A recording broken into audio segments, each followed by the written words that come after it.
Hello, Council President.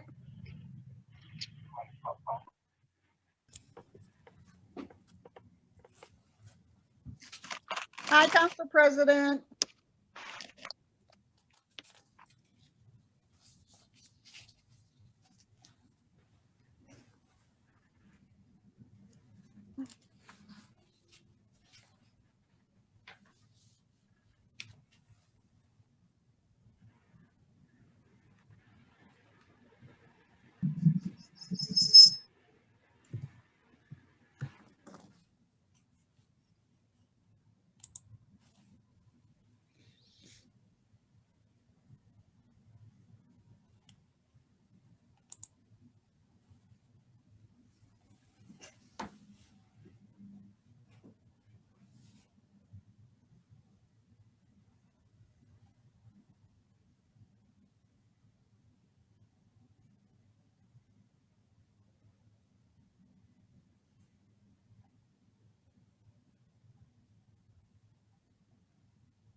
Can you hear me?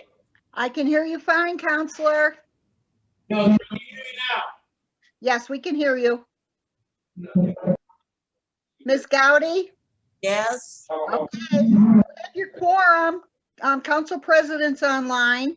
You are, and so we also have Councilman Smith is joined us this evening. Hi, Counselor. Greetings, greetings, greetings. How's that Hello. baby? Thank you for asking. She's doing fine, and her mother just came home an hour ago. Good. I'm so glad to hear that. Thank you. Thank you. I could finally. Finally Easy relax a man. little bit. She's been in our prayers. Thank you very much. Ms. Gowdy, it is 5:31 if you would like to get the meeting started. 1 second. Give me 1 Can second. you hear me? All right. Yes, I can hear you, Counselor Martin. Who is Jenny? Can you hear me? Yes, I can hear you fine, Counselor Martin. Who is Jenny? Who is Jenny? It's a guest. And who is Charlie Sims? Mr. Sims? And the commercial sales manager with Johnson Controls Security. And Jenny is the account manager for the city of East Cleveland with Johnson Controls Security. I know that. Welcome. Thank you.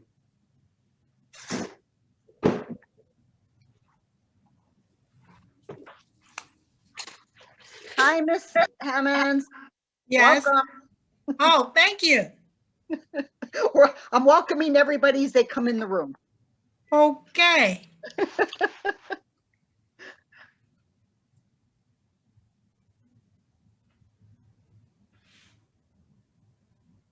Contracts and property meeting is on its way. Okay. And then bring it started. All that stuff.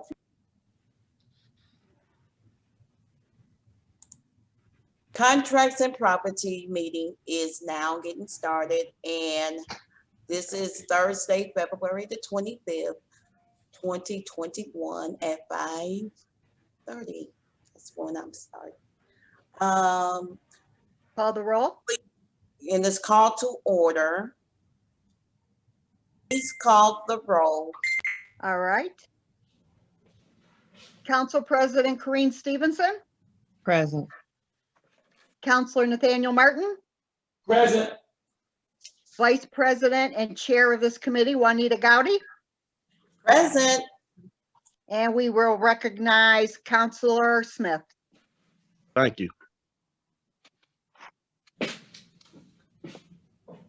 We need to put the remarks from the public on here. I don't see any remarks. That's at the bottom. On your committees, the remarks from the public go on the bottom. I know it usually be on the top, but we'll settle for that. But I do want the public to see if they have any comments. Yes, you can do that. This is a committee meeting, so you can move it around.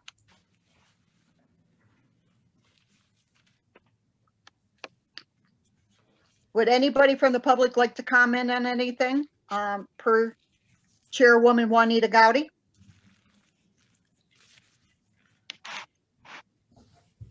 Good evening, Is- Council. is the Kelvin mayor- Irby. Oh, I'm sorry. Go ahead. I'm just asking if the Yeah, mayor is on the meeting. Hold on one moment, Oh, please. Cal Irby was speaking. Mr. okay. Irby, please state your name. Kelvin Irby, 14802 Elm Avenue. Question on resolution 821. Are they covering the entire Civic Center parking lot for this amount? What is the length that they are trying to cover for this amount? How many bids were pushed forward on this for this amount?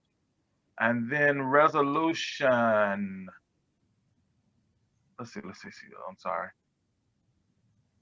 1121.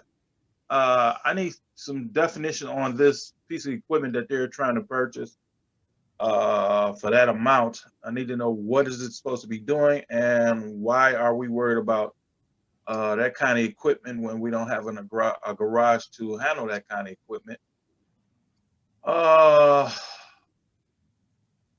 Okay, yeah, I'm done. Okay, can Okay. somebody call the financial director? I need him on the line. Yes, Can you hear me? yeah, I can hear you. Got a question. You can go. Okay, who's here from the administration? Who's here from Let's the see. administration? You have Ms. Hemmons on the line, sir. So is the mayor here or mayor not here? No, the mayor isn't online. So is she filling in for the mayor? If he's not here, if he doesn't arrive, So also, Milran is supposed to be here. we'll give them a few minutes and where is the financial director? I don't know, when we leave, we get off about 5 or so, sometimes a few minutes early, so I just made it in time, so maybe they're in transit. We also will give him a couple minutes.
Ms. Gowdy? Yes, I was giving everybody a few minutes because we definitely need the financial director. Okay, I was going to say, if you wanted, you do have the people from Johnson Controls online. If you had your questions on resolution 09 and 10. We can definitely start with him. Yeah, you have two people online. That's Mr. Sims and Miss Jenny, who they both work at Johnson Controls. Hi, Mrs. Gowdy. Hi, how you doing? Hello, how are you, Ms. Gowdy? Hi. I just have a few questions for you guys. Sure. How did you hear about this bid? We received a call in, I believe, from the mayor regarding some questions about security and life safety systems over at the rec center. And it's quite possible, being that the city is a member of Sourcewell and we are the national contract holder for Sourcewell, that he could have been directed to us through that. And what type of experience do you have? Have you did any work in our city before? As far as directly for the city, I don't believe so. I'm not 100% certain. As far as businesses within the city, I'm sure that we do. The history of Johnson Controls is we were formerly the commercial division for ADT Security Services. Probably about 8 or 9 years ago, we went through a transition and became renamed as Tyco Integrated Security. And about 4 years ago, we merged with Johnson Controls, hence the name now. So from an organization standpoint, our experience has about 140 years of lineage. Myself personally, I've been with the organization now for 19 years.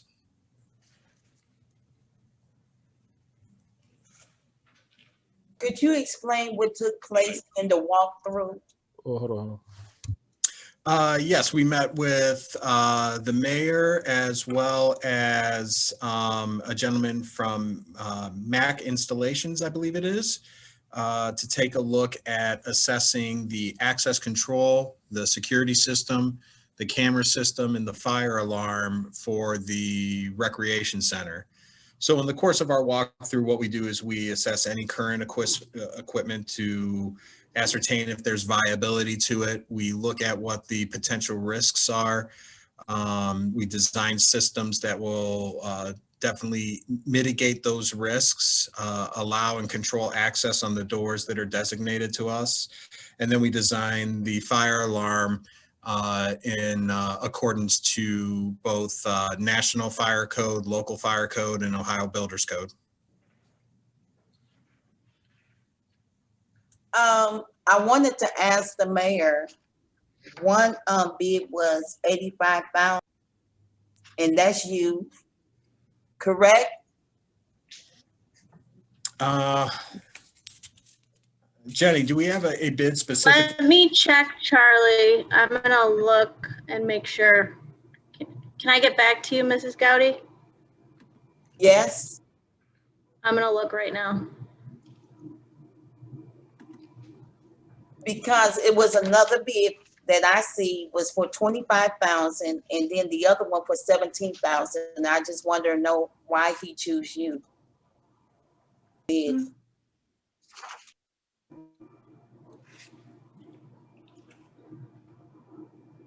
I know one of the benefits of working with Johnson Controls is holding that Sourcewell agreement.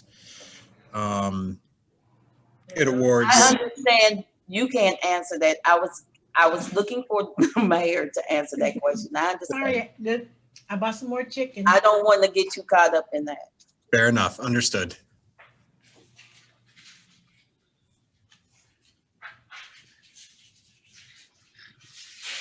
And I noticed that your guys do have more experience than the others, but I just want to know why it's so high compared to the others. Is the mayor on? I admitted him right now. He's joining right now. Chairwoman. Tracy, I can't see who all on. Mayor King's online right now. Hello, I'm just getting in. How's everybody? Good. Let me go grab it.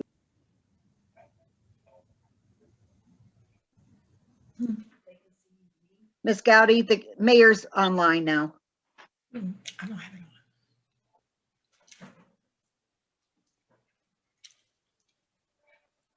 Johnson Control bid is $85,000, and I see $25,000 for another bid and $17,000 for another bid. Why did you go with the highest bid?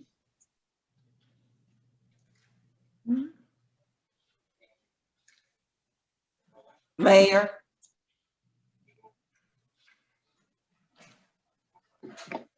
Good afternoon, Council. I'm sorry, did you ask me a question? Are you asking me a question?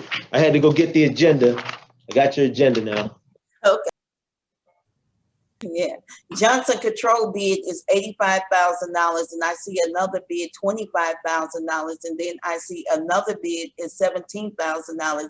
I wonder, why are you going for the highest bid? Thank you for your question. Milran is not on the call, community development. So what happens with these RFQs? I believe Milran is on the call. So what happens with these, Milran, if you're here, you can either chime in or correct me when I'm wrong. What happens with these RFQs and RFPs, they go out for bid, the specs are put in there, and then different contractors respond.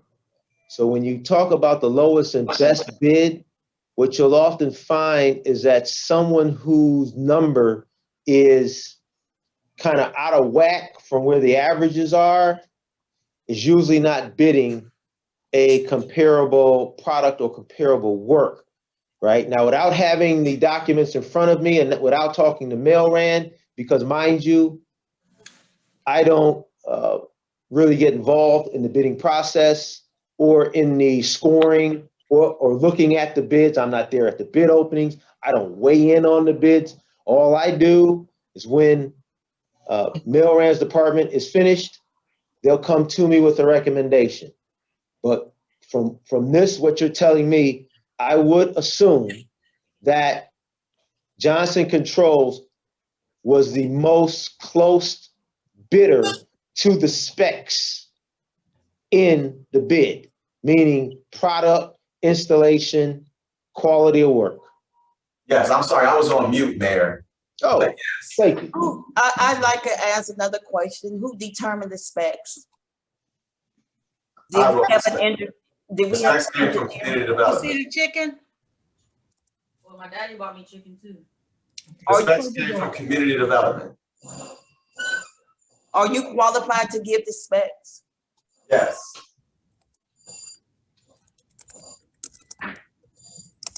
Doesn't people usually hire an engineer? They can, but we did. We used the OHM, and it was OHM and myself who developed the specs for this project. That's what I needed to know.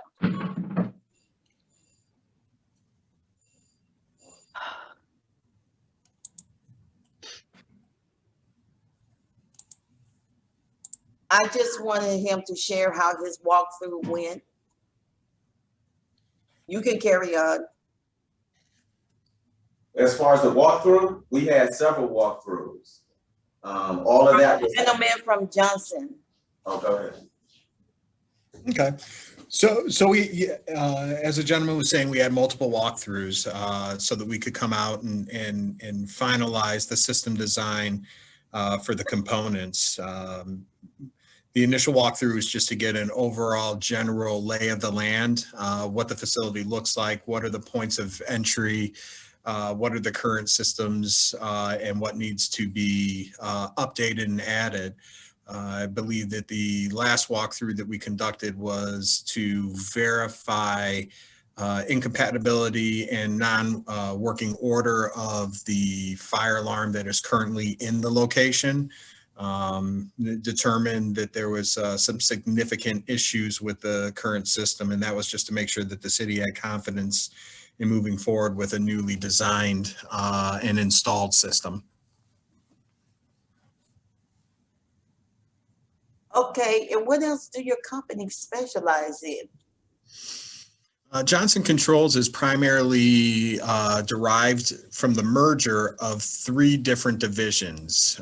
When the merger came through, it brought in Johnson Controls, which is typically an HVAC and a building automation company.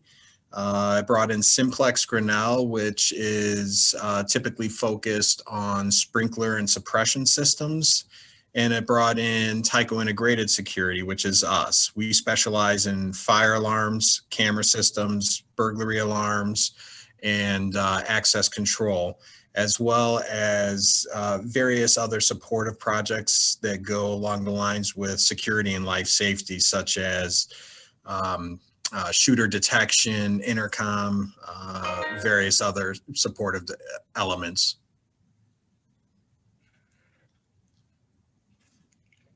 Now, Melron, this is to you. Mhm. Did OMI did the specs with you? OHM, yes. So where's the paperwork at what they determined? I emailed all that to you. I didn't see that one. Yes, it's in the first email response that's in there, and it's under estimate.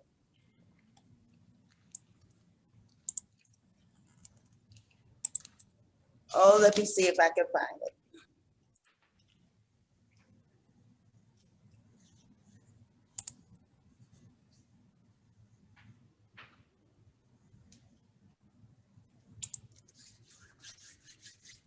Does any of my colleagues have any questions?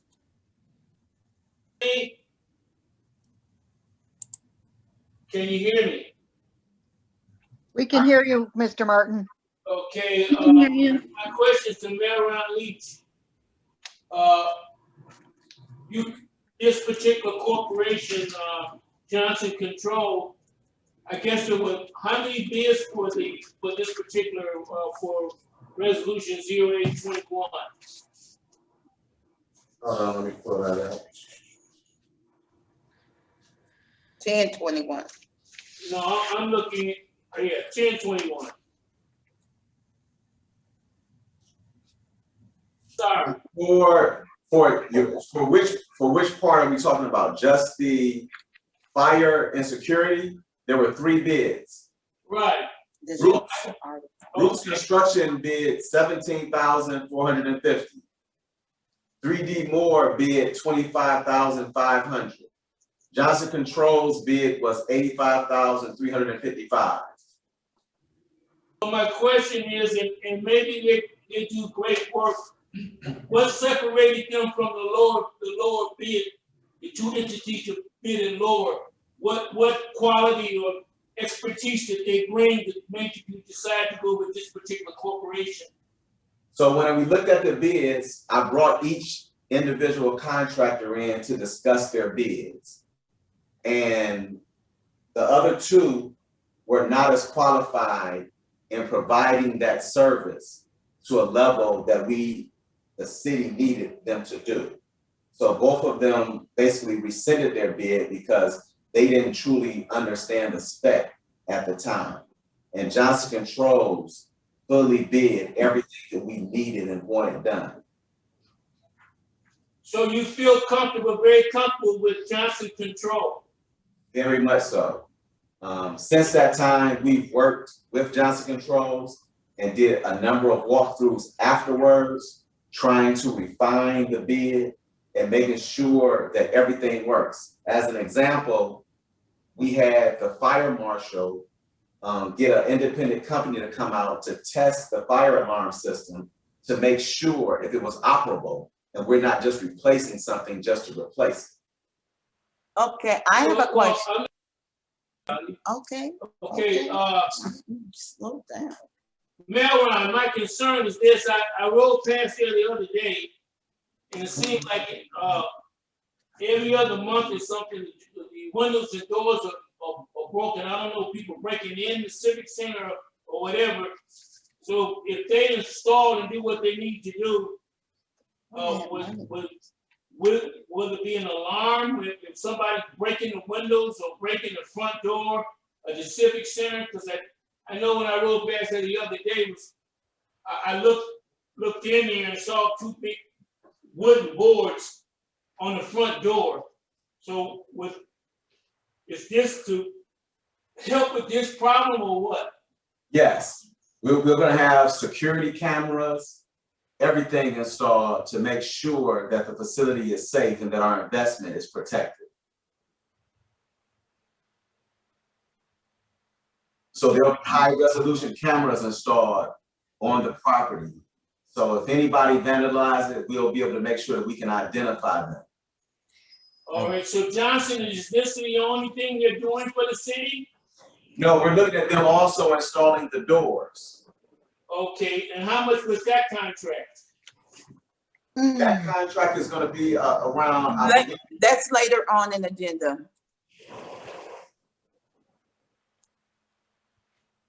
yes, that's gonna come up later, Councilman. Okay, So, to make a long story short, we feel very comfortable with Johnson Control. That we feel that they can do what we need for them to do. Yes. Even though they- And they're a Sourcewell contractor as well. They bid on the project, but they're also a Sourcewell contractor, meaning that we don't even have to enter into a bid with using them because they have a government standard price that will be furnished across the board in the state of Ohio. So them being Sourcewell and them also bidding helps us to make sure that we get the best price that is gonna be for us to install this fire and security and even the doors. Okay, my last question, and I'll yield is, how is there a warranty or on the work or guarantee? Can the young man, Mr. Sims, articulate that to me, please? Yes, under the Sourcewell agreement, you have a 1-year warranty at no cost. And then beyond that, there's a maintenance plan that is applied to it where Johnson Control will be your turnkey provider. Not only will we project manage the installation, but we will also handle all the monitoring for you in our own facilities, as well as service the system for the life of it with our own technicians. So you'll be able to rely on us for every aspect of it. Thank you. You're welcome, sir. Thank you for the question. Mel Run, this is for you again. You said the other two rescinded their bids, and shouldn't that go out for 2 more other bids to be taking the other 2 places?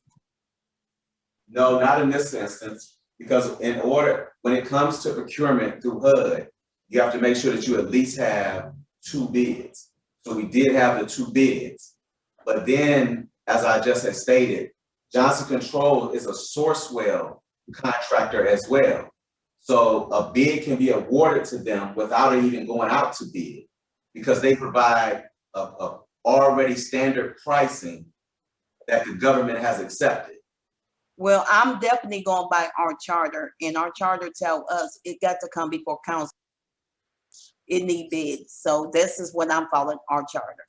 So that's what it's going through, it's going right now, that's what we're doing, we're bringing it before council. But you telling us that the other 2 have rescinded.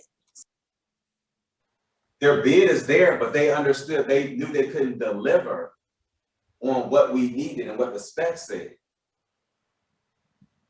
But the bid was in place. Bid But is in they place. rescinded their bids, you need to replace them with 2 more bids. I don't understand the That's rest. what I would think. That's what I would think. No, that's not a policy. That's not how it would go with HUD. HUD just wants to make sure there was a fair and open process. We're gonna read 0921.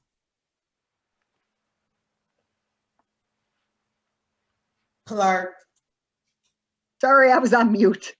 Resolution number 0921, a resolution authorizing the mayor to accept the bid of and contract with Johnson Controls, 6650 West Snowville Road, Suites K&L, Rexville, Ohio, 44141, in the amount of $61,475.25 for the purchase and installation of security doors in and around the Martin Luther King Civic Center, 14801 Shaw Avenue, East Cleveland, Ohio, 44112, utilizing proceeds from the Community Development Block Grant CARES Act funds. Counselor Gowdy. yes, I have a question, to see what experience does this company have to put in security doors? And Madam President, you may go. Well, my concern with all of this is that the city has a 90-day budget. And in that 90-day budget, there's no money to do this. So this count, and I don't have the hard copies of the resolutions or any of this stuff in front of me. And so I'm sort of at a loss as to what the bids look like and what this resolution entails. And that's my take on it. And putting it up on here is not going to help me. I need hard documents. I'm just going to ask, I'm going to ask the mayor. I'm going to ask Charles. Is you here? I'm sorry, you dropped out for a quick moment. What was that? Charles, are you here? Yes, I am. I'm recognizing the financial director.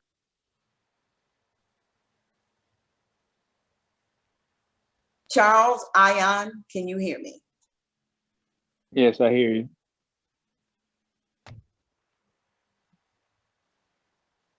I'm just asking a question. Who budget is you? Who budget are you operating out of? Is it the mayor veto or is it the budget of the So Charles, if you allow me to jump in on this one. So I don't, Council Vice President, with all due respect, I don't think that's a question. Mayor, I will not allow you. If I could be recognized, if I could be have recognized. not been recognized. No, not right now. You're not recognized. He's definitely got to answer the financial question. He's licensed and he's bonded for it, and we need to know. You are not the financial director.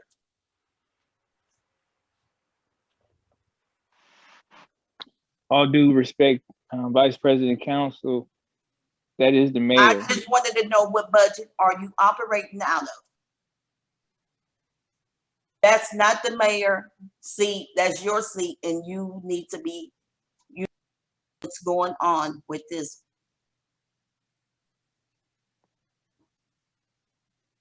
Council Vice President. Deputy is minded to ask financial questions. If I may, Council Vice President.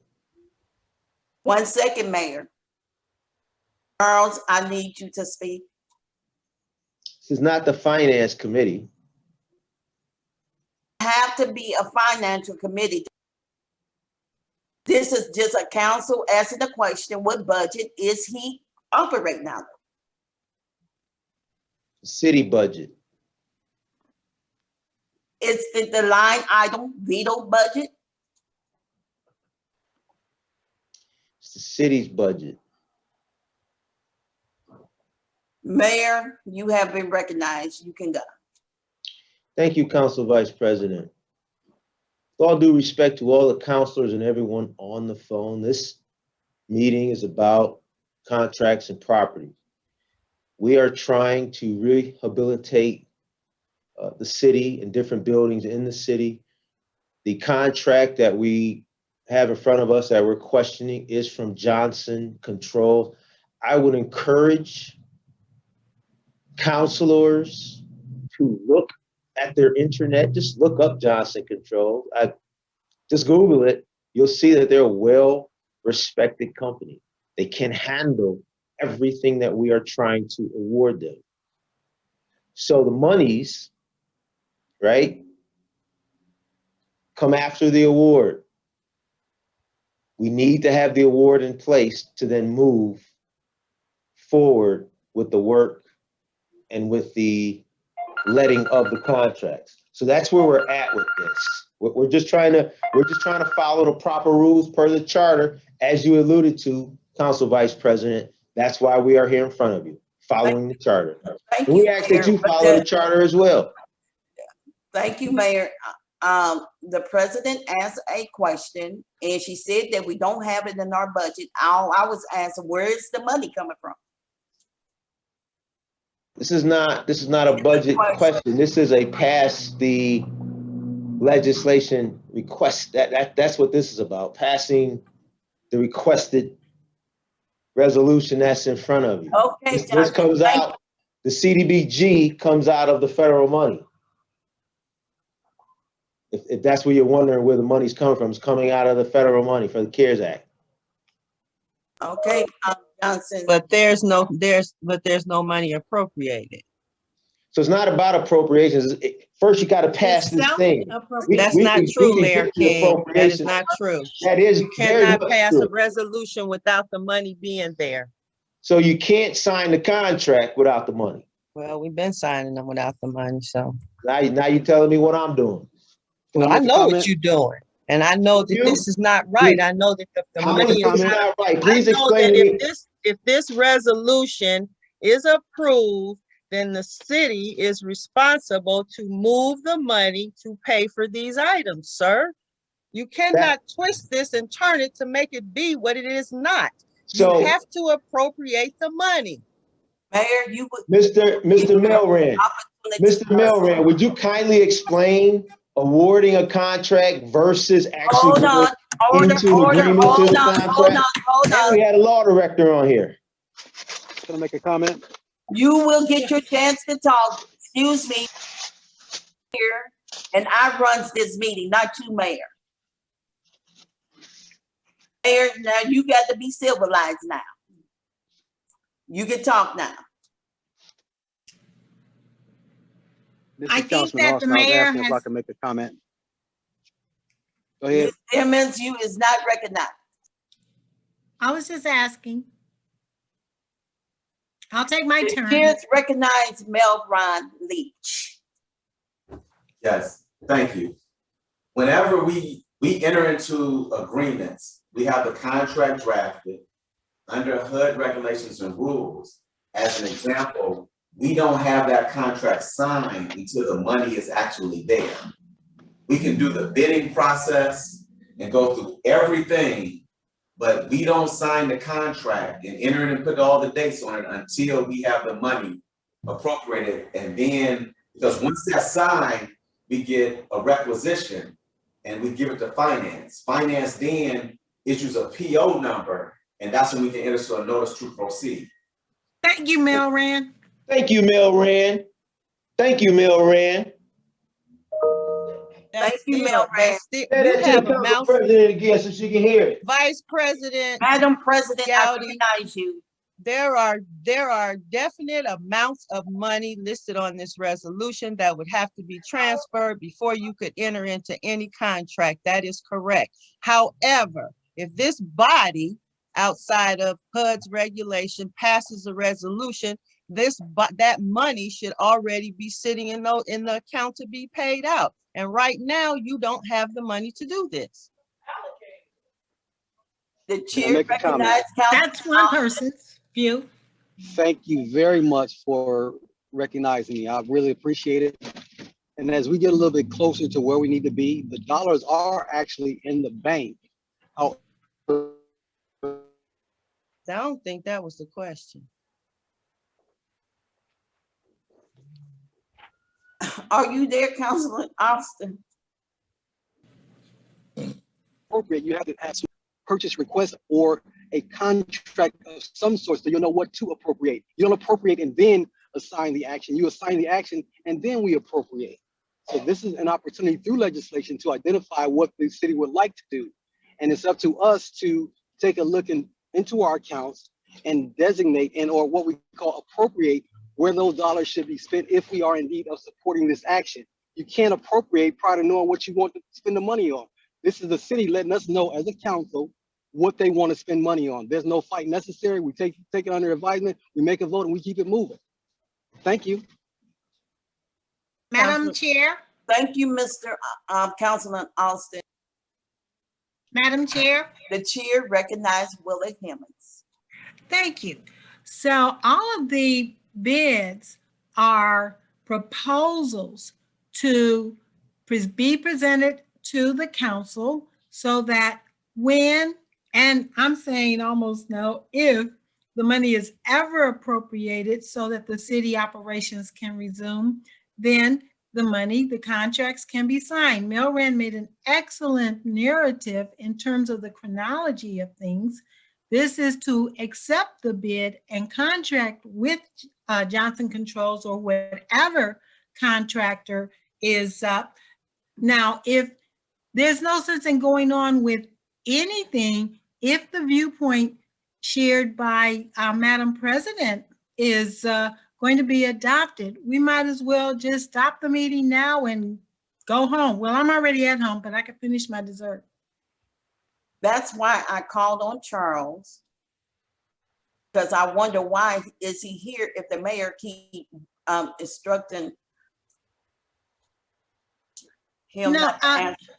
Madam Chair of this meeting, if that is the position of the other two members of the committee, then there's no sense in moving forward until the permanent appropriations budget is passed. If that's going to be the perspective that's adopted. We trying to make a position and are the other we two have not going made along no with the position chair? on this yet, Willa. Okay, well, I was We just discussed wondering, it. I mean, if the other two are going to have the same perspective, I'm saying this is a fruitless meeting. But it's really not up to you to determine that, Willa. I'm just asking a question. Are you guys going to go along with the president? And It's so really- then we can stop the meeting. I It's think really you're out of too order, early for Willa all Hammond, that. as usual. It's really too early for all that. I don't want to waste your time or mine. That's why we discussing it now, and I need Charles to speak to see which budget is he's getting ready to operate out of. Well, we're pre-operational at this point. This is just a resolution to move forward when and if the money ever becomes available. Okay, this is more like a promise. Like daughter's got a promise ring. I don't know if they'll ever get married, but this was a promise. Okay, this Right. isn't marriage. Okay, we're gonna resolute 0821. 20821. One moment, let me go scroll up.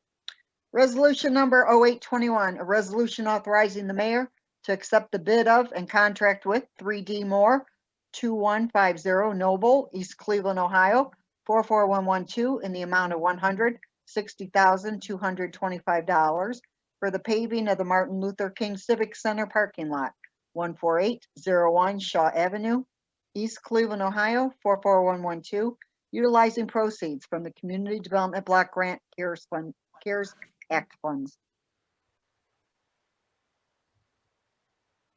Mr. Moore, how it's going? And Tracy, and I cannot see the people that's actually is in the meeting. We can't see you either. You have to adjust it on your end. I have it up on mine. Just push where it says participants. Right.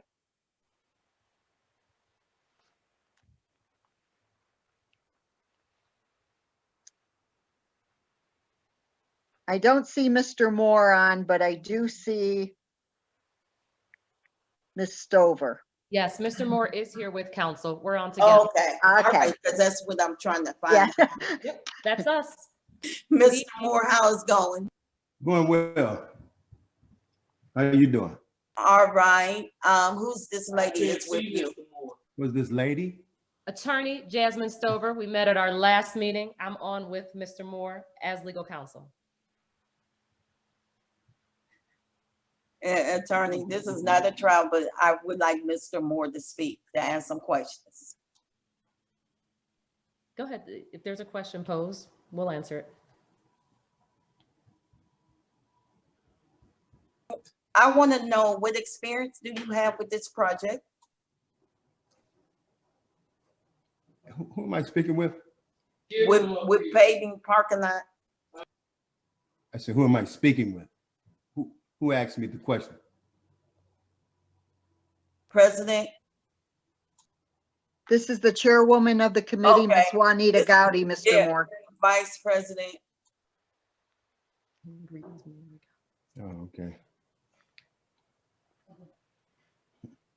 So to answer your question, Ms. Gowdy, my company, I serve as a general contractor, and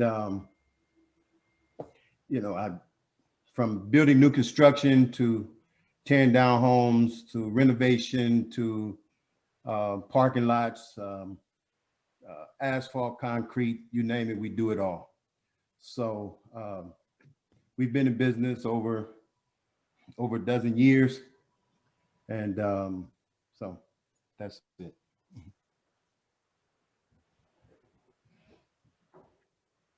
I wanted to know, where will you be dumping that old asphalt? Asphalt, Where would I dump it? yes. At a qualified landfill.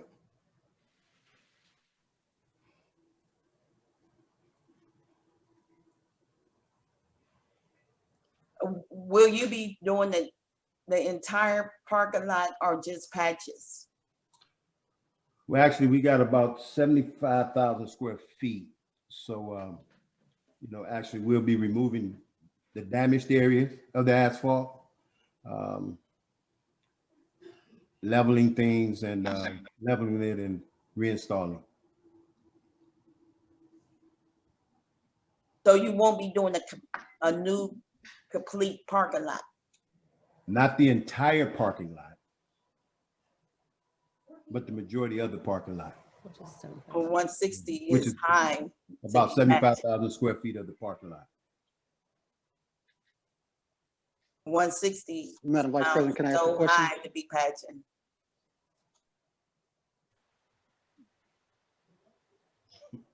Madam Did Vice you President, can I turn ask in a your question? scope of work? I'm sorry? To turn in your scope of work? Well, actually, to be exact, I'll be removing.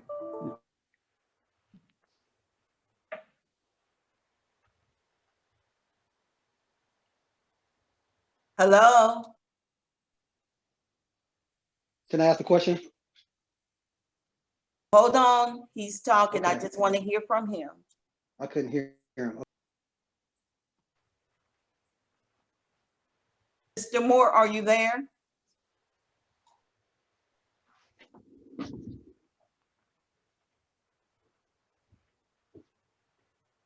I'll give him a couple minutes to get back on.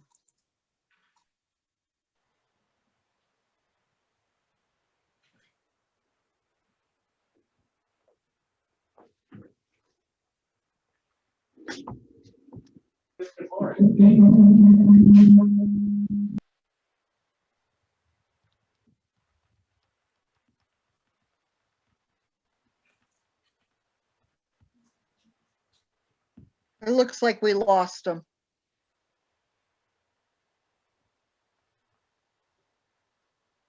Council Vice President, this is Melron Leach.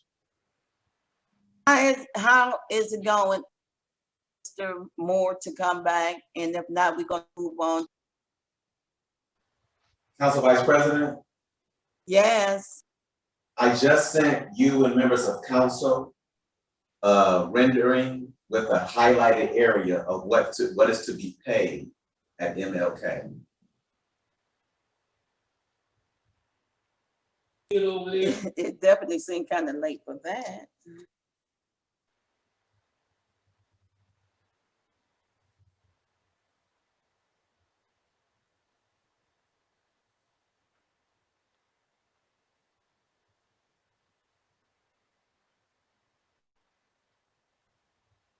Hello? Ms. Stover's back online, Chairwoman Gowdy. Our apologies, the link went out. Sorry about that. Is Mr. Moore back? We Yes, are sir. here, yes.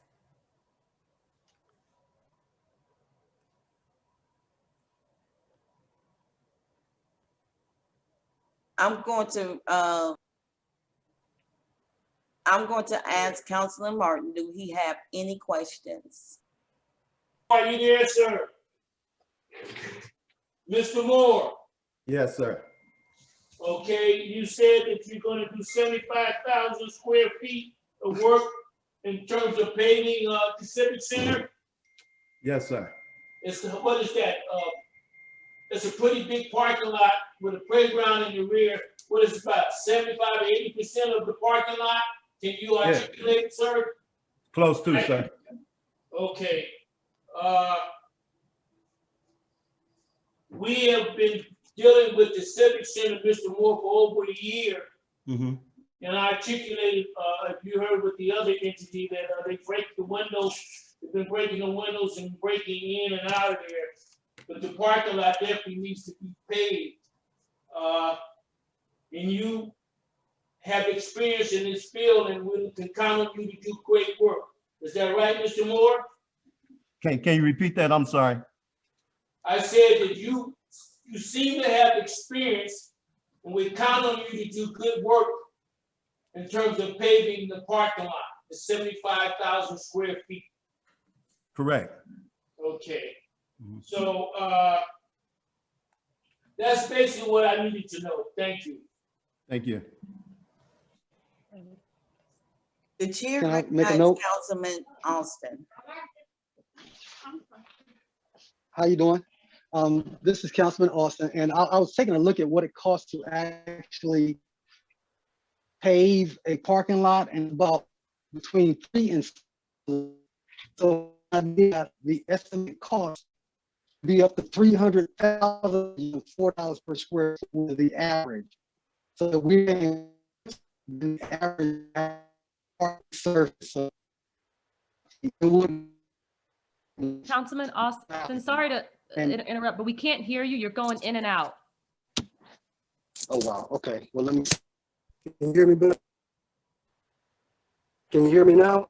Yes, that's better. Okay, great. What I was saying is that take a look at the average cost of having a parking lot resurfaced, which is between $3 and $6 per square foot. And at 75,000 square feet, that's $300,000.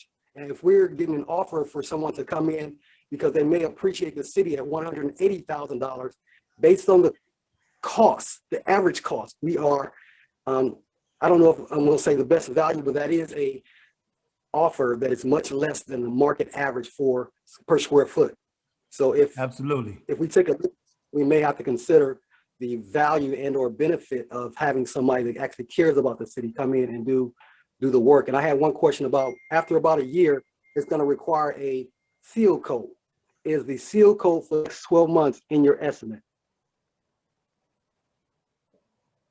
Can you speak? No. Okay, so if at the 12-month mark, you should be out there recoating and resealing to make sure that all the cracks, crevices, and the water intrusion is prevented. What is the plan for that? And are you offering the city an opportunity to get a maintenance plan to patch those? Because oftentimes when you do it the first time, there's always something that's going to settle. There's going to be a pit, and once there's a pit, there's a puddle there. And after the puddle becomes a pothole, then there's a whole nother issue. We got to come back within a few years to get it taken care of. Is there any way that we can consider having I know there may be an additional cost, but it's to our benefit to have the parking lot sealed within a reasonable amount of time after? And what is your recommended amount of time, and what's the cost to have that parking lot sealed to make sure it lasts us 10 years instead of 2 years? Well, that's totally on the city, and I would definitely consider it, you know, depending on what the city wants or would like. Right, but we don't want to, like I said, we're trying to prevent having to spend, you know, the money before we should have to spend it. So I know there's what's your is there a maintenance issue that you've addressed in your contract or in your proposal? Sorry, can you repeat that for me? I'm sorry. I was asking because I know that when you have a large area like that sealed and there's a window, which you shouldn't have the sealant applied. So after that window expires, is there a plan to come back and actually seal the newly resurfaced area?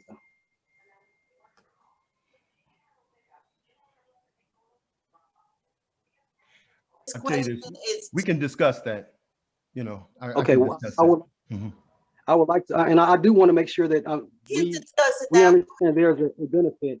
Huh? I couldn't hear.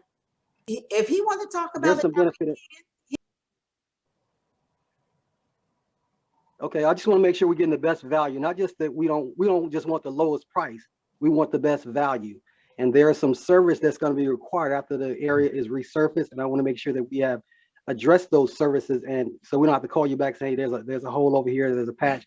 I want it to be a planned, deliberate effort to come back and make sure that the parking lot is properly sealed so it lasts multiple years. And thank you. That's all I have. More question. I just want to ask Mr. Moore. I really want Nate to ask a question, and then I will ask another question. Mr. Moore, is part of your contract when you do the striping for the parking spaces in the after it's paid? Yes, sir. Okay, thank you. Mhm. And this question is to Mr. Moore. Do you meet, do you meet all the requirements?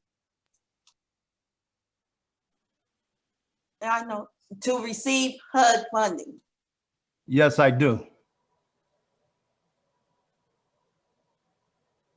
There will be nothing to stop you from receiving HUD funding. Correct? Meets all the requirements.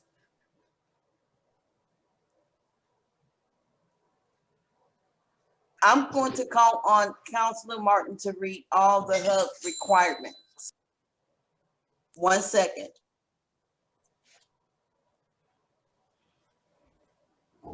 Can you hear me? We can hear you fine, Mr. Martin. Okay, this document it says debarments.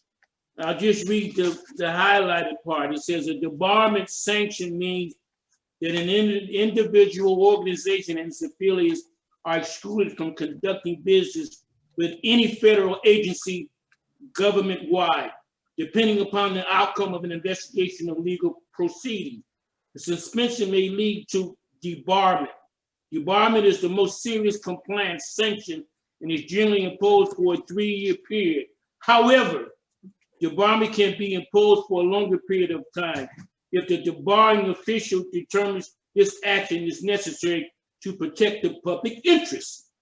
If a suspension precedes a debarment, then a suspension period is considered in determining the total length of time that debarment is imposed.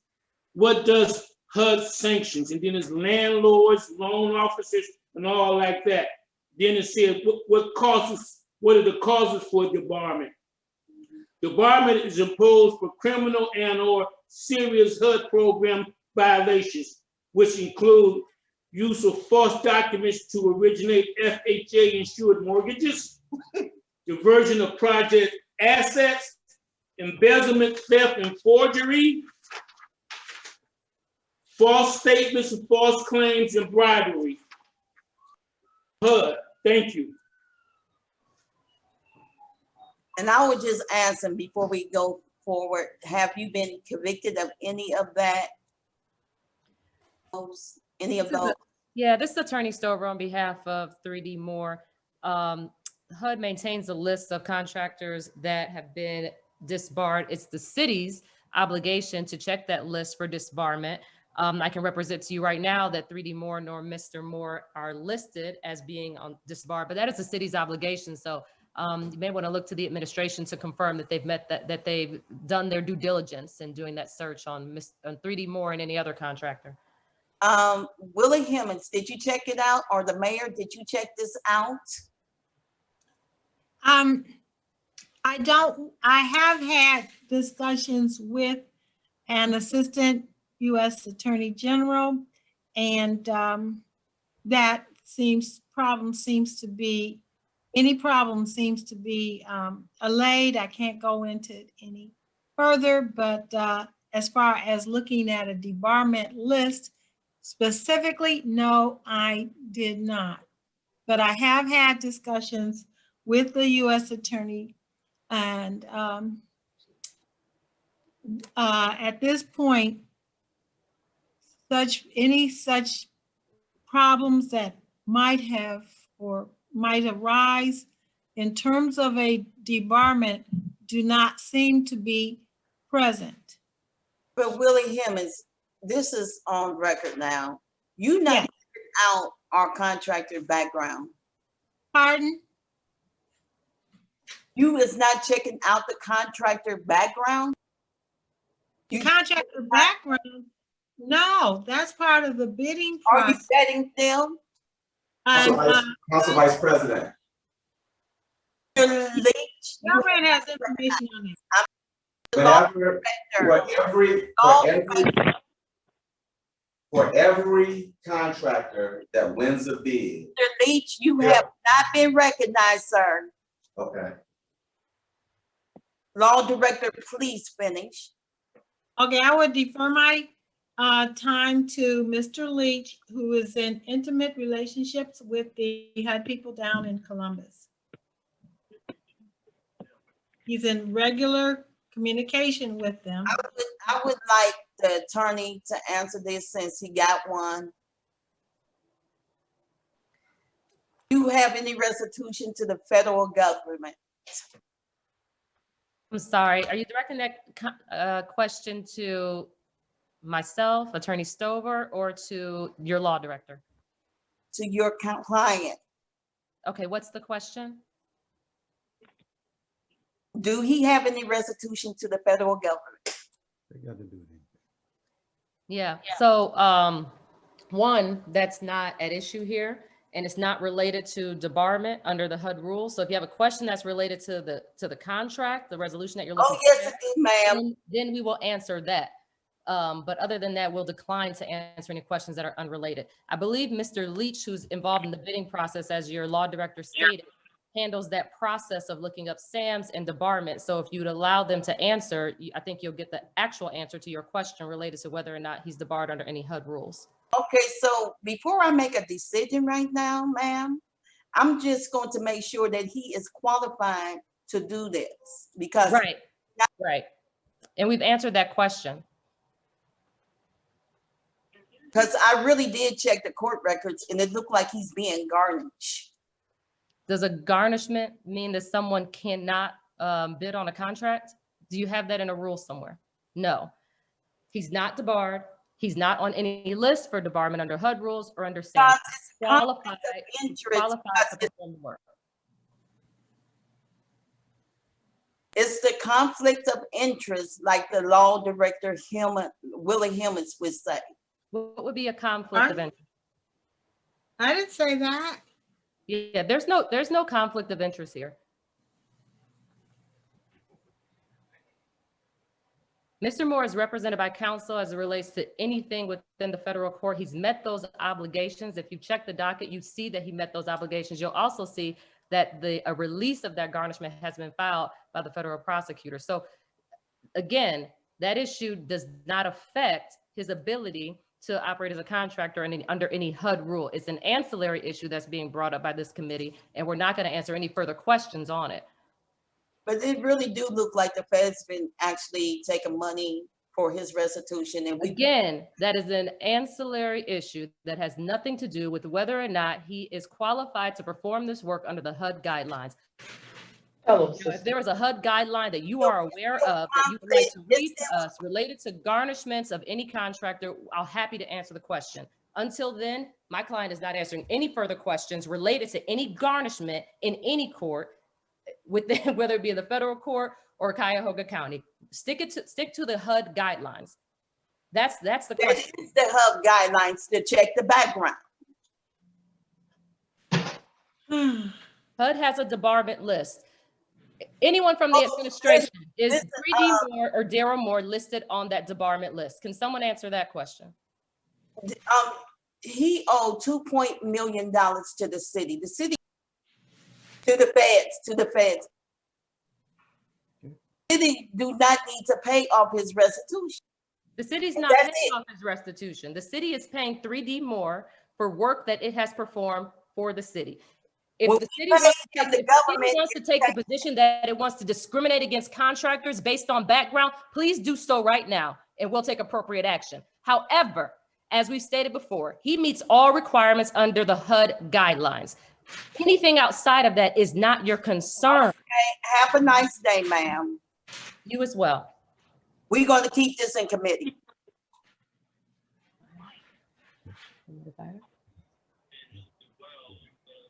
Let's move on to the last piece of legislation.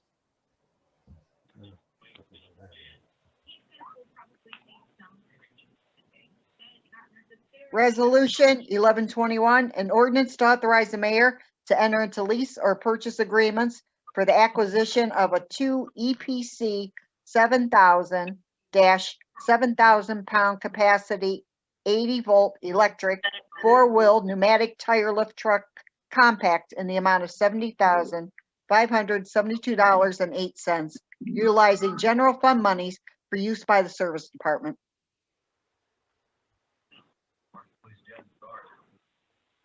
Okay, I support this.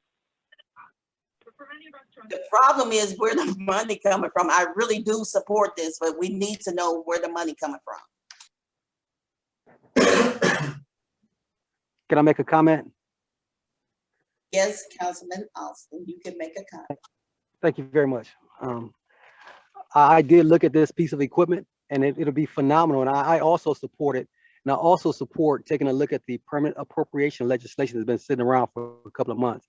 And a lot of the things that we're concerned about today can be easily resolved with a specific action to approve the permanent appropriation and the transfer to make the lines that have deficits currently no longer have deficit, and we can actually see where our dollars are and make better decisions financially once we got those, at least those two pieces of actions completed, although the fiscal commission requires three pieces of legislation from the council to get us back on the right track so we can continue our path towards getting out of fiscal emergency. And on behalf of Mr. 3D Moore, who I've never seen in my life and still haven't seen him, I think it'd be prudent for us to, or you in the committee, if you will, to tell him specifically as to what the delay would be to prevent the modest offer to resurface the MLK,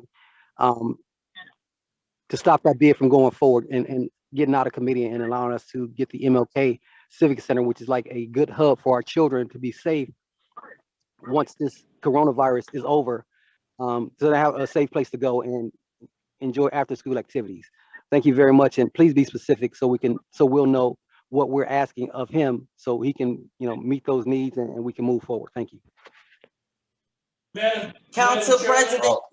okay, Councilman Martin. Yeah, can you articulate what is a 80-volt electric wheel pneumatic tire lift truck, and articulate what it is and what it does, because I'm not sure what it is, what it does, please. For a couple of months, give or take, from planting season. Councilman Austin, could you please talk about that? No, he doesn't. Yes, I can.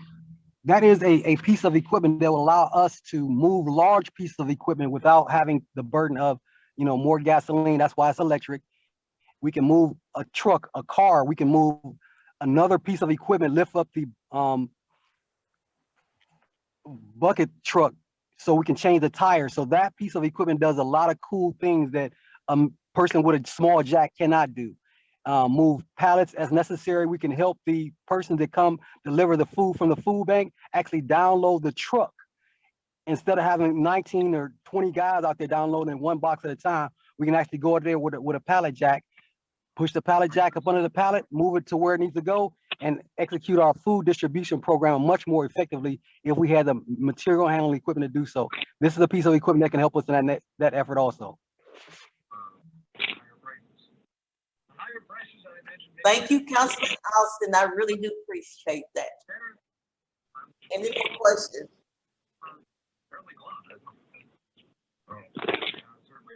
I would like to move this to the agenda review. Nate, are you in favor? I'm in favor, so we're moving 1121 to the agenda. My other question is, what are we doing with 0821? It need to stay in the committee. Okay, so that the only thing we're moving forward is 1121, is that it? Yeah. Yes. Yes, Attorney Stover here, I have a question. No, you have not been recognized. I know, I'm asking to be recognized, ma'am. Mayor King, you can go. The mayor had his hand up. I will yield to the attorney, please. Thank you, Council Vice President. May I be recognized now, Council Vice President? Yes, you are recognized. Thank you. As it relates to 0821, my question on 3D More is the city requesting a background check on that company or its principal, Daryl Moore, that is different than what it does for other contractors? I will revert this to the law department. I would say, I don't know what is, I would like to know. Well, let me jump in here, Willa. Okay. So with all due respect, Ms. Stover, attorney, the city, I'm sorry, Council Vice President. Hammond? Okay.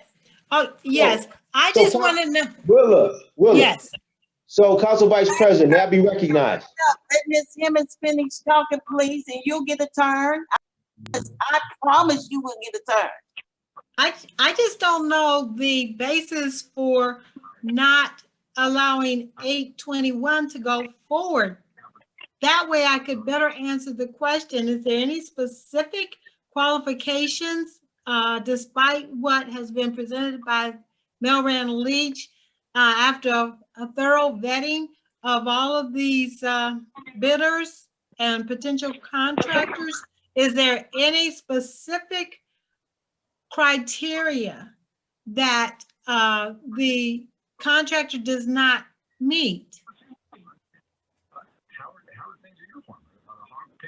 I just didn't know what the basis for remaining in committee was. And that way I could answer the attorney's question.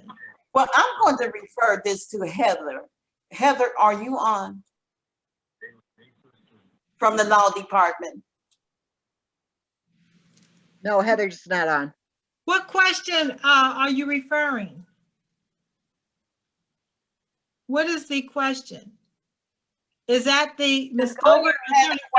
The lawyer had the question, and I thought that you was listening. I was listening. I just don't know what basis of criteria or differentiation the committee, it's not the city, it's this committee is using in order to deprive the contractor of moving. That was not her question. That was not her question. So that is the correct answer. So the city and the administration, I'm sorry, Council Vice President. I'm sorry. So we're not using any criteria. The city is not using any discriminatory. Council Vice President, can I be recognized, please? Okay, Ms. Hemmons, answer your question, and the mayor, you can go. Thank you, Council Vice President. Attorney Stover, the administration has done its due diligence in regards to this rehabilitation and moving the city forward, moving the MLK forward, expending the CARES Act dollars. We've done our due diligence. The issue now is in the legislative branch of government, who has to weigh in on this. So I want to make that clear distinction so that when we talk about this further, the administration has done its due diligence, has moved it forward. We are ready to continue to move it forward. It is now in council's purview. And Willa just alluded to that. So thank you, Willa. Council Vice President, Attorney Stover, may I be recognized again? Yes, you are recognized. Thank you. So there were questions regarding the qualifications of 3D Moore and its principal, Daryl Moore. And it's my understanding that the process that the city goes through in looking at contractors and whether or not they meet HUD qualifications are that they look to see if any contractor is debarred, and they look to see if any contractor is on the SAMS list. So I think to break this down, my question is, did the city do that as it relates to 3D Moore and its principal, Daryl Moore? And did they find that 3D Moore or its principal were debarred or on the SAMS list? Ms. Hemmons said that she did not do that, so you can talk to Ms. Hemmons and ask her that question. No. I referred it to Melran Leach. that is his job to look at that. So I would defer to Melran Leach to answer that. Melran? Did someone in the city No, do? Ms. Hemmons, you are the law director. Talk to the lawyer. I already said, prior to Mr. Moore getting a lawyer, I had conversations with the USA attorney, and those particular concerns were not found. But I mean, specifically, can whoever handles the bidding, I guess that is Mr. Leach, can someone speak to the vetting that the city does as it relates to contractors? And I want to know, was that done for 3D Moore and Daryl Moore, whoever is responsible for that in the city? If this is Melvin Leach, if Can I make a comment?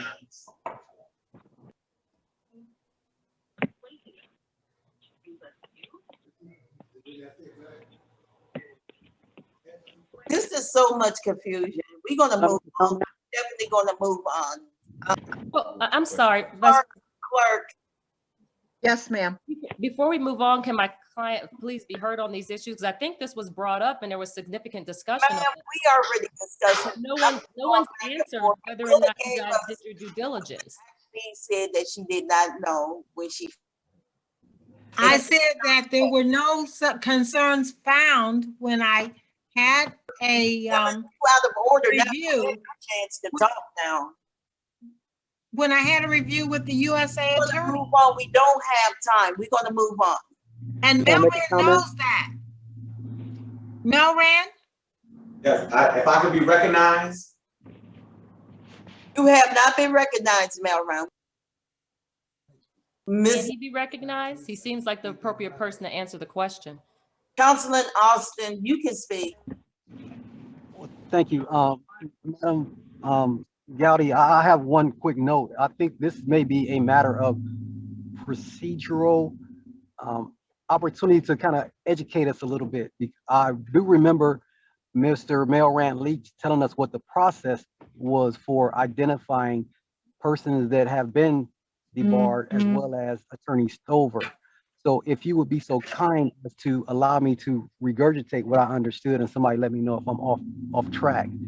There have been two places where it's a person that have had an error in judgment and were found liable and debarred or removed from applying for government contracts in the future. And to make a long story short, 3D Moore had not been barred from government contracts in the future. And I would like to see if that is the only thing that is holding up this process, that we acknowledge that at this point and allow this process to move forward so our children may have a safe place to go once school starts back, which it will according to the governor, and have a safe place to go until such time that they can be properly supervised by their parents and, you know, allow the activities that make them safe in one location where we can find them, to be a safe place for them to travel from point A to point B. So I did understand that there've been some checks and he did not qualify for those outstanding checks that would disqualify him from applying. And based on the bid that he submitted, which was well below the national average, it seemed like it may be a win for the city. And I asked that we put the clause in there to ask them to come back and make sure that the space, if approved, is properly sealed so it'll last a whole lot longer. So Madam Gowdy, if you would be so kind as to, you know, verify those two requirements, and if they've been met, let's not, based on unnecessary delay this piece of legislation. Thank you very much. Mr. Councilman Austin, I want to thank you for your time. Council President, do you have anything that you would like to say?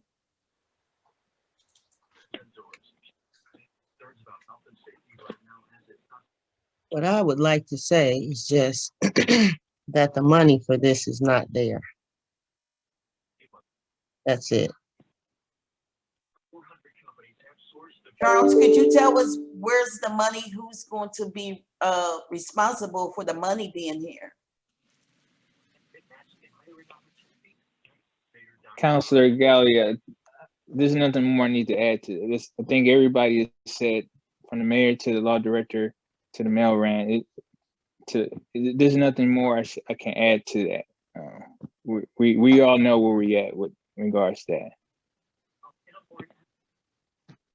Do Mr. Moore attorney have any more questions?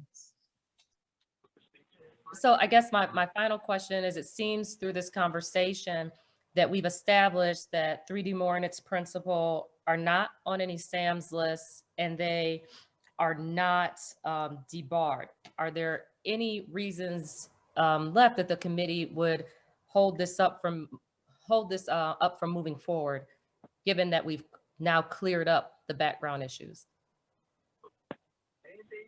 I would like to direct you to Willie Hemmons again, because you cut out. I'm sorry. Can you say the last part again?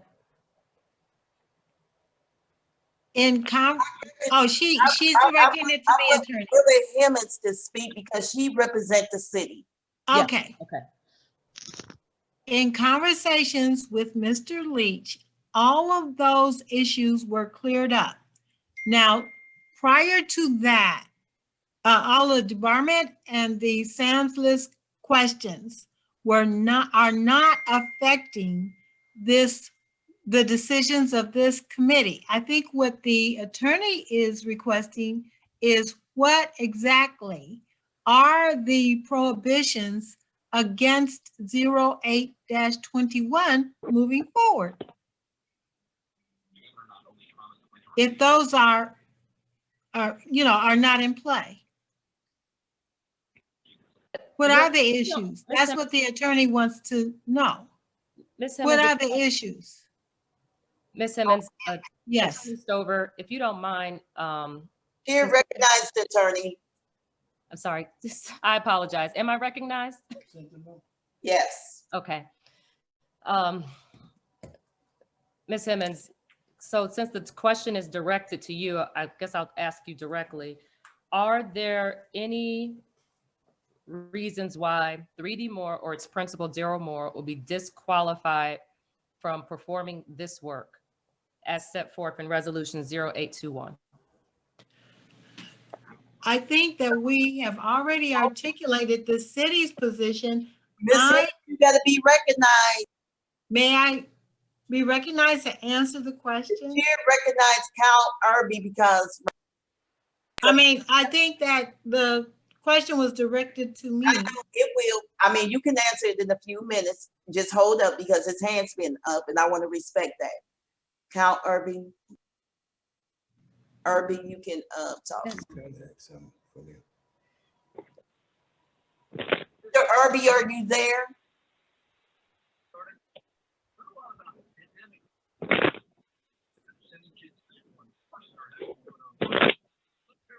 Oh, there you go. Mr. Irby, you there?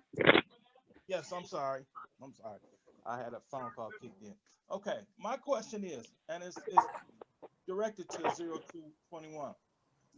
The distance that you're covering for this parking lot is from where to where?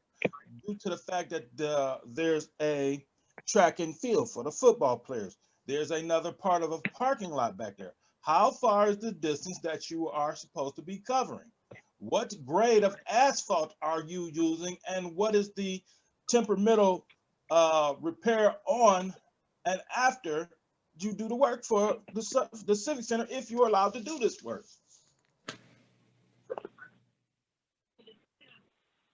Melrun, didn't you send us a map? Yes, I did. Put the map on the screen, Tracy, Deputy Clerk. I don't have a copy of that map. I emailed it to you too, Council Clerk. Pardon me? I emailed it to you as well.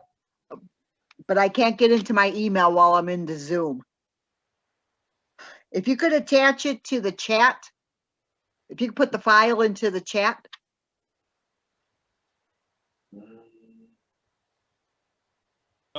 Council, can I ask Mr. Leach, since he says he knows the answer to that question, please tell me. Yes, you may. There's 75,000 square feet that basically goes from entering one entrance and goes around. The only part that's not being done to the parking lot is the rear corner back behind the goalpost. Because we're making sure that when people come in, that they're driving on asphalt to be vaccinated or to be tested. So the only portion of the parking lot, which is probably about 25%, is the rear part, which is probably behind the goalpost. Okay, Mr. Leach, may I address this one too, Mr. Leach? Due to the residents and being involved with this project, due to the fact that it is right behind my house and I've seen graduations and all of that, it's not covering the entire Civic Center, which we do need to be done because parents do come through the rear of the Civic from the Elm Street side to the front. If that's not complete, you're causing a hazard.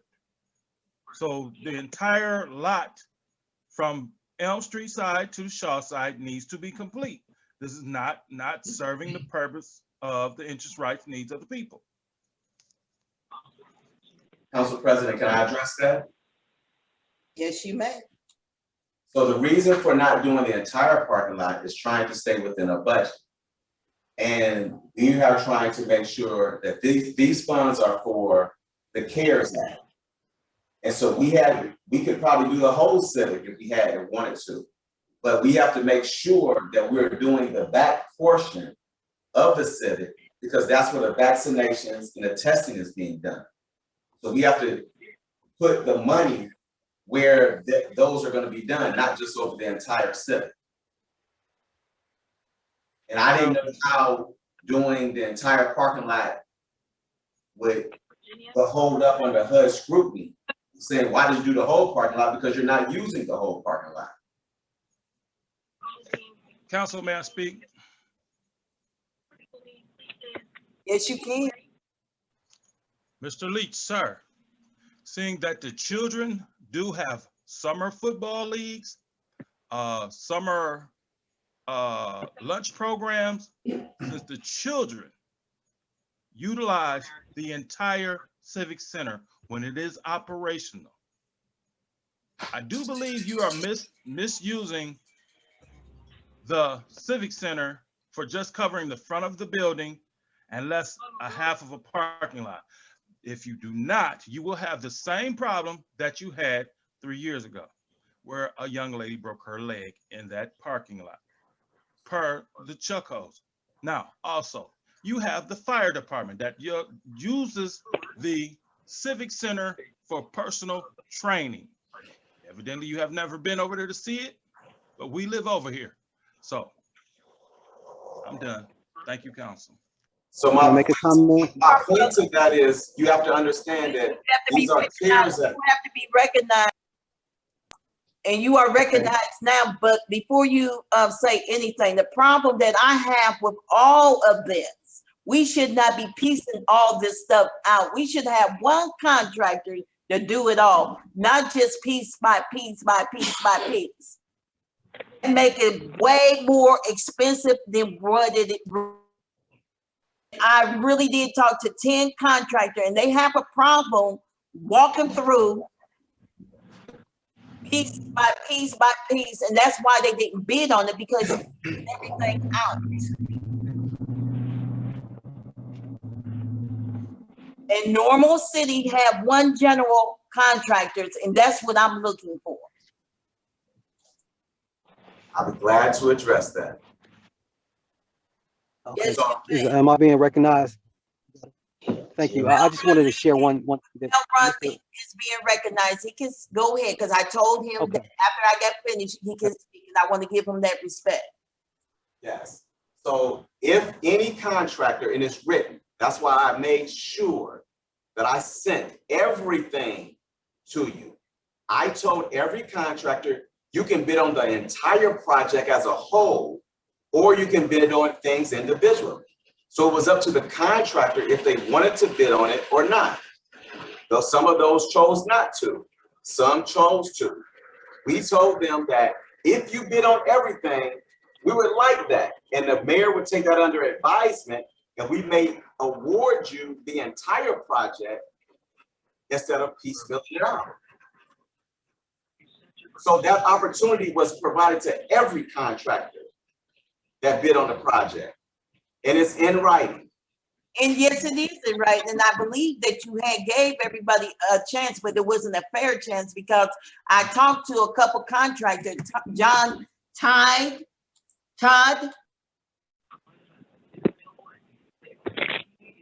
That's his opinion. And I also talked Roman Design. Yes. I know both of them. I also talked to Al Houston, and I can go on and on and on, and they feel like they shouldn't have to have piece by piece, and I agree with that, because when you're a contractor, you need the full job, you know, so you can get the full quality, and it would be cheaper instead of piece by piece by piece. And I feel like you should, that's what I'm looking for. Councilman Vice President Gowdy, I do work real estate. I have my own projects. I've rehabbed over 25 houses in the last couple of years. Knowing construction is what I know and what I do. And believe me, what we've gotten is about the best pricing that we're gonna get for this job.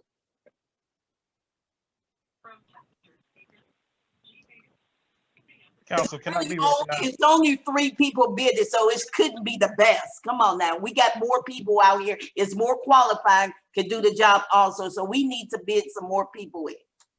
I think if we look at the documentation that I sent over, there's more than 3 people.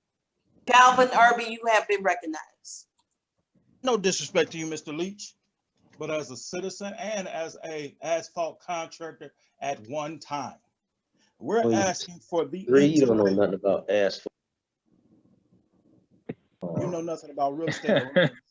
Don't disrespect me. Now, again, we are asking for the entire Civic Center to be done. And if it's not enough to do the job, because our kids graduate from Shaw, our kids play. Man, he don't. Entitled to it be done fairly. If it's not, and then the water that drains from the field down the street washes out the back of that anyway. So why we can't get the whole parking lot done? Asking that question is a member of the council. If they wanted and said, hey, let's do more, then it can be added. I did what the purpose of it was for. That was to vaccinate the residents of East Cleveland and also do the testing. Okay, so we're going to definitely move to Councilman Austin because he's waiting. Thank you. You know, I don't want to miss the opportunity to remind the group, if you will, this is a part of the CARES Act support, if you will. The CARES Act dollars limit the expenditures of those CARES Act dollars to things that support the, like he said, the vaccination, the testing under the CARES Act. That is why the section that is affected by the testing and vaccination of our residents is the section that is being resurfaced, because that is the section in which people, citizens that live in East Cleveland would come and have those services rendered.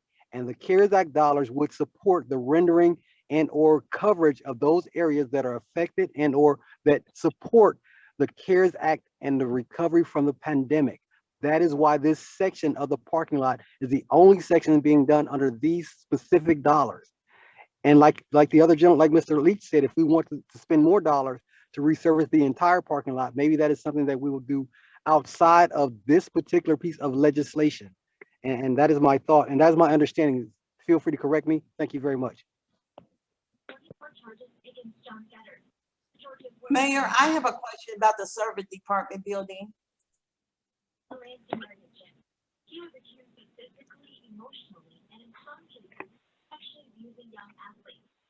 You didn't tell us that. Are you there? Mayor, are you there? Hi, Council Vice President, I'm right here. Ask you a question about the service department building.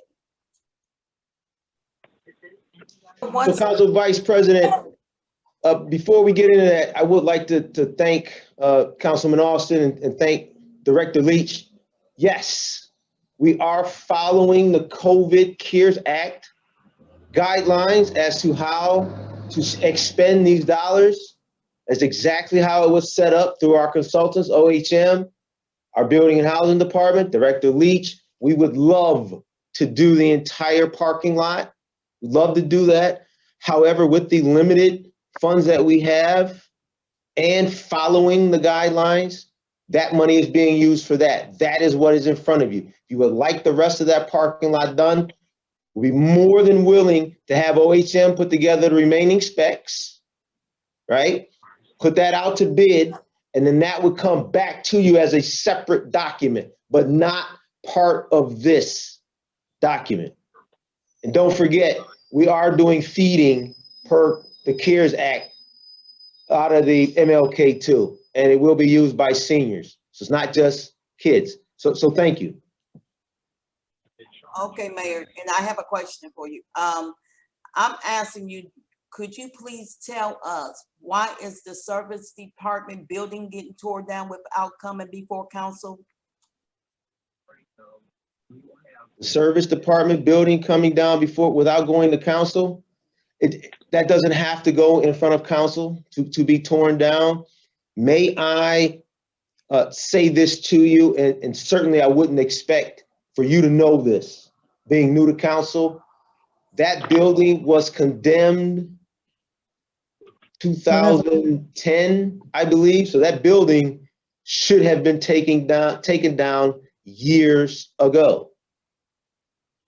That might be true, but that is a city property and it should also come before council. And you can't just choose and pick which building you want to shut down or tear down or whatever. So And- Council Vice President, I didn't shut it down. I can't remember the director's name back then. Brancatelli, he shut it down. So I didn't shut it down. Brancatelli shut it down. Shutting down and tearing down, it's two different things. And I just mentioned that, but I'm just letting you know that you should come before council and do it right and get permission, because I cheer contracts and property. So with all due respect, Council President or Council Vice President, this didn't actually need to come in front of council. I did speak to council about it last year, because this actually began last year. So we have talked about it. It's just now getting to where it can be demolished. As you know, it's not really easy to demolish something straight away. It usually takes different processes, has to be put out to bid. In this case, it was, and those bids have to be reviewed and then awarded. So it's a process. So it just didn't happen yesterday. We talked about this last year.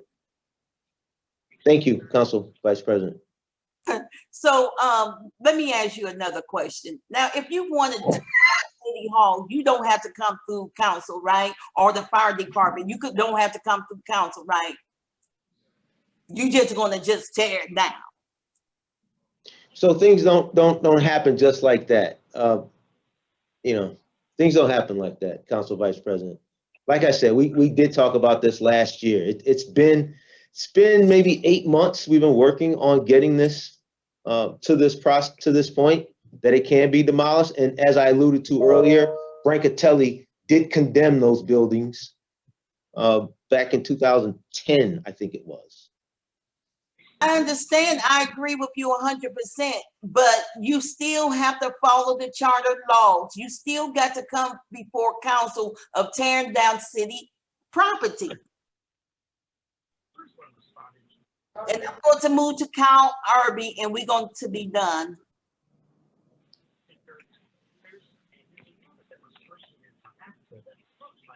Council, what do you need with me?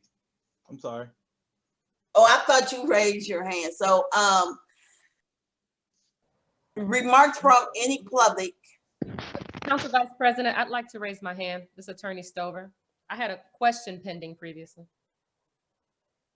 Yes, you are recognized. Thank you, ma'am. So as it relates to resolution 0821, what I'd like to know is, have we resolved the outstanding issues related to that resolution to allow it to move forward? And if not, what are the outstanding issues? I'm really going to refer you to the law department on that because Oh. There are none as far as the city is all concerned. your questions. Pardon? There are none as far as the city is concerned. Great. So can we move forward? Can we move that resolution forward?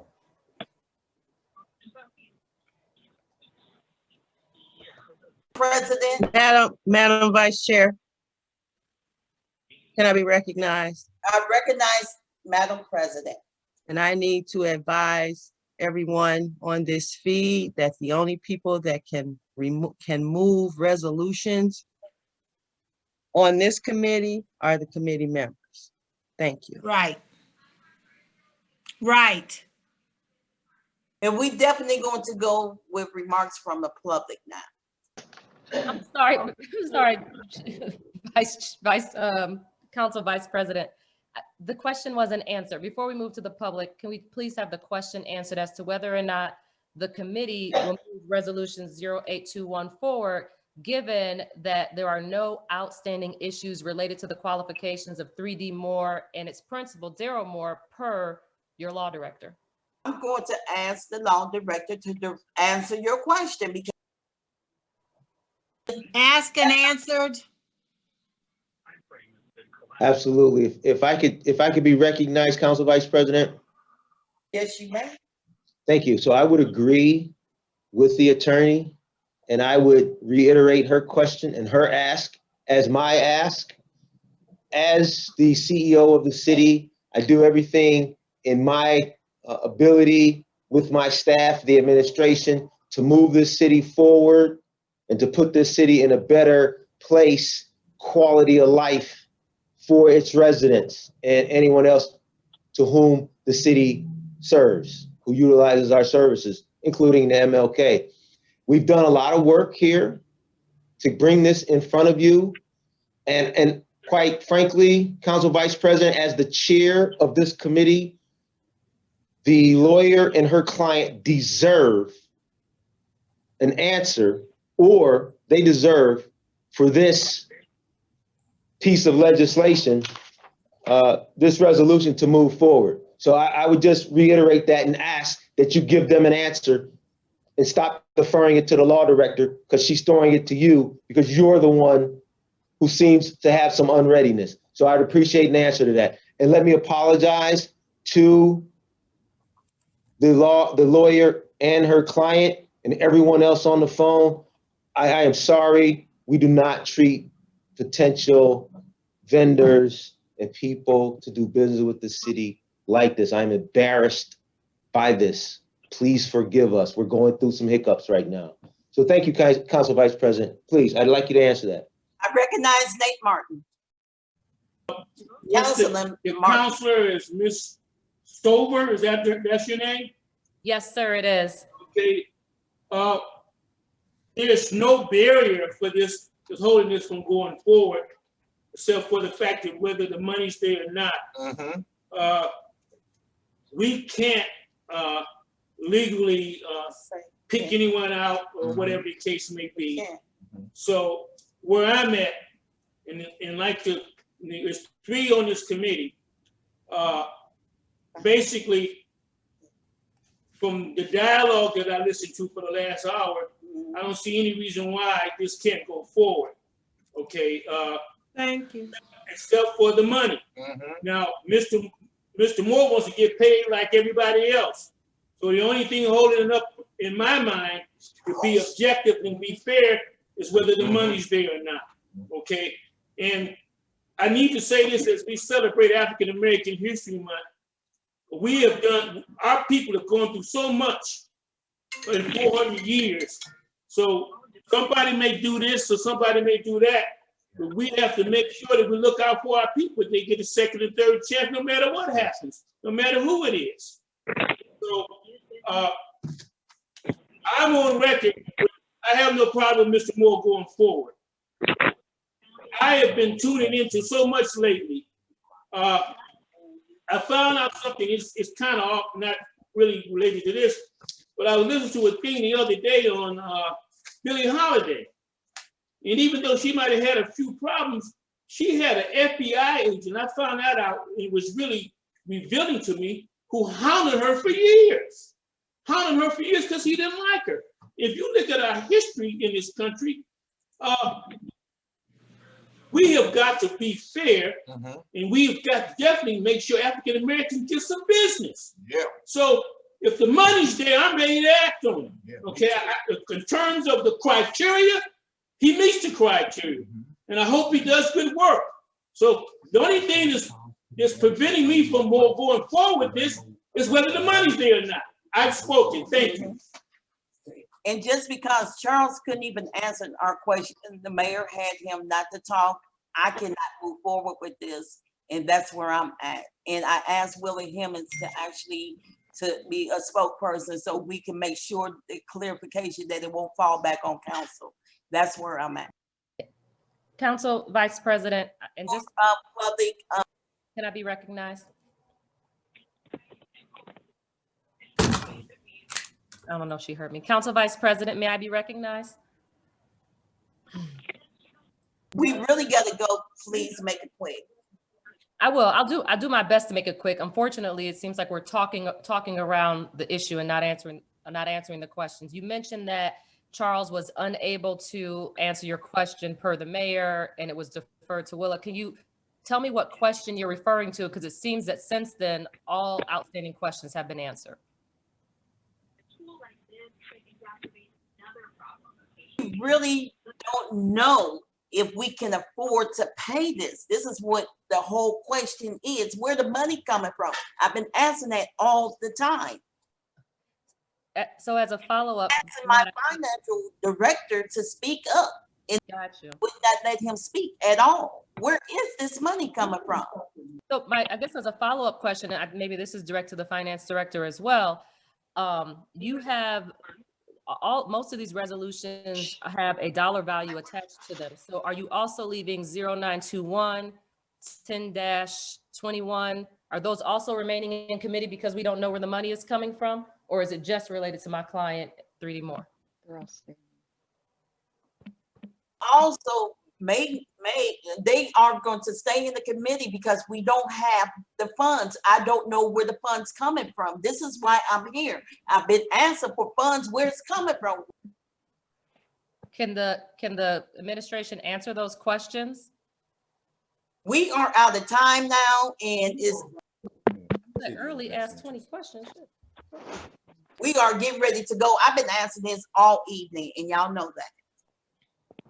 So let's go to Council Vice President. This is Director Leach, if I can speak. Go to the remarks of the public.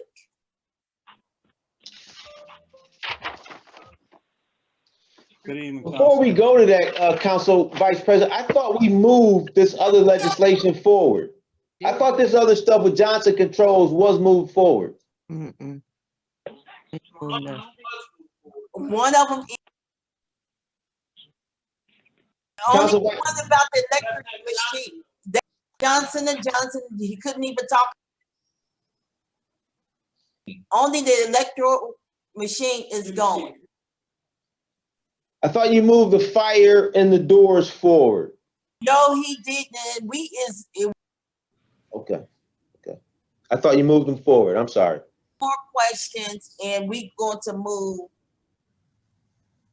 We is not going to piece everything out. We just want a straight out on one contractor.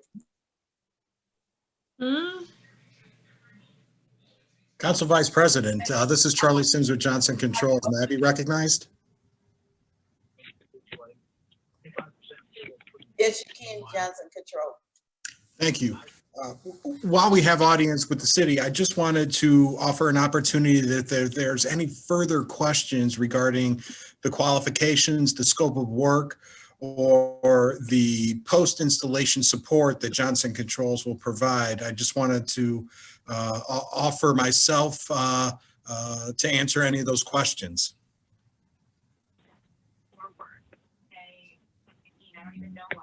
Madam President, do you have any more questions or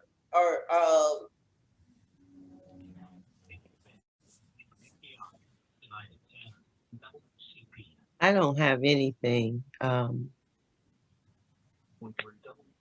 not comfortable with this. I can tell you that. And I think that maybe what's happening here, I know for me, what's happening here is that the council is brought in on the tail end of things. And it's not working because everybody's got more information than us and we have to depend on the paper. And oftentimes, had we been brought to the site when the walkthrough was done to see the presentation or when the bid was open and to see the presentation of what was going to be put in and installed into this civic center, I think that those kinds of activities sometimes make a difference as to whether we stay stagnant or if we're going ahead. And so these are the kinds of things that are not happening, and they're causing us to not be able to make decisions, informed decisions. And I think the council wants to make informed decisions. And to do that, we need to be a part of the information planning from the onset and not being brought on in the end. Thank you. Council Vice President, this is Director Leach. Can I please be recognized? 100%. Council Vice President, this is Melvin Leach, Director Leach. Can I please be recognized? Okay. 1 minute, Mr. Leach, 1 minute. I would like to make sure that I sent the bid specs to council, and I asked council for contractors to bid on the project. When we had our meeting, Right. when I went over it, I gave council everything. In the bid specs, it tells you when to walk through, what was going to be bid, everything is in there. Right. Chair, So I did involve council. recognize the president, recognize the president. Mr. Leach, and I'm not picking on any one person or any particular item on this agenda. I'm speaking across the board. People give us stuff, it has no relevance really. If you don't sit and read this stuff, it does not make any sense. Okay? And so in my first year, I had to learn a lot of stuff quickly. And so this year I'm trying to play still catch up. There are some things that, like this particular deal, that the council didn't know was even on the floor, okay, to be bid or anything else until you sent those papers. Okay, you send those papers, but we get a lot of paper. When I say that we need to be involved, I think that what I'm looking for and how I see us functioning is that, and right now the city owes the council a plan, and that plan is supposed to lay out what is going to happen for the year. This council has not received that plan, so it leaves us in a deficit. And so we're always behind and we're always operating in a deficit because there's so many things coming, and when they come, they hit us just like this. That's all I'm saying. Councilor Martin, you can speak. What I wanted to say, we're at a standstill here. We have not passed the permanent budget, and we got basically in the next few days, we'll have 30 days, the end of March, to pass it. We need to, I don't want us to slow down progress. I rode past the Civic Center a few days ago, and there's big boards in front of the front door where they're breaking the windows out. We need to get the work done. it just seems like we're in an impasse. And basically we look kind of unprofessional, and that shouldn't be. So internally, the administration and the council, we've got to come together to do better. If it requires a walkthrough, make sure that the council people are notified, even if we notified to go participate in the walkthrough. Okay, I mean, it's these things are very simple and very basic. If you call me and say, well, Martin, we're going to do a walkthrough through the Civic Center, I'll take my time to be there. When I get called for anything, I take the time to be there. So we got to cross the T's and dot the I's in order for us to be together, and we're not.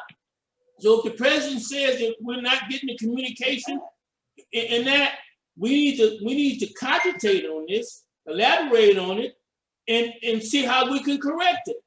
All right, now here we are in the second month of 2021, and we're at an impasse. We got to change that. We got to. It's all about basically communication and transparency. I think if we communicate better and we're transparent, that means open about everything. I'm gonna make sure that the council sees this. I'm gonna make sure the council sees that. I think that we'll make tremendous progress. But if it's a barrier, say, well, I'm not going to do this and I'm not going to do that, we're going to be at a standstill all of 2021. So I'm reaching out to all of us that we do that. I'll say what day he said that. We've got to do that. Okay? They gotta read. Councilwoman Gotti, can I make a comment, please? Councilman Austin, get ready to say it. Belinda Kyle, you are,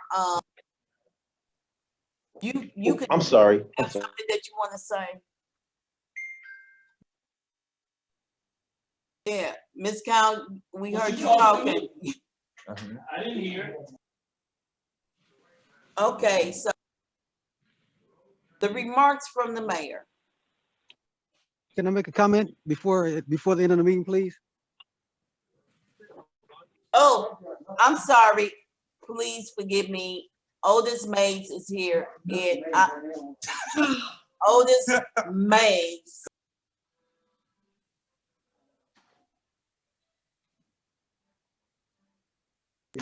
He's going to speak very well.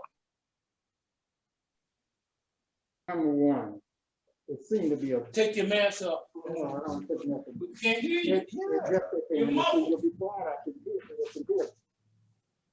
Because you guys are discombobulated. Anyway, as I was getting ready to say, any contracts that you enter into, or you're going to enter into, and then once you enter into the contract, it must come before council, and you must discuss it before council.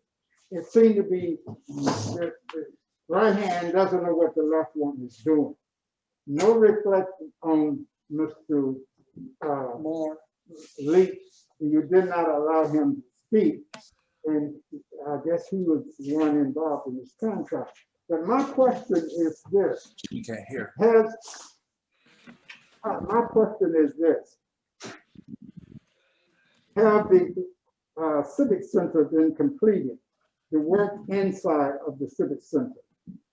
To me, it doesn't make sense paving the parking lot if the Civic Center is not operable, or what have you. So that you put the cart before the horse.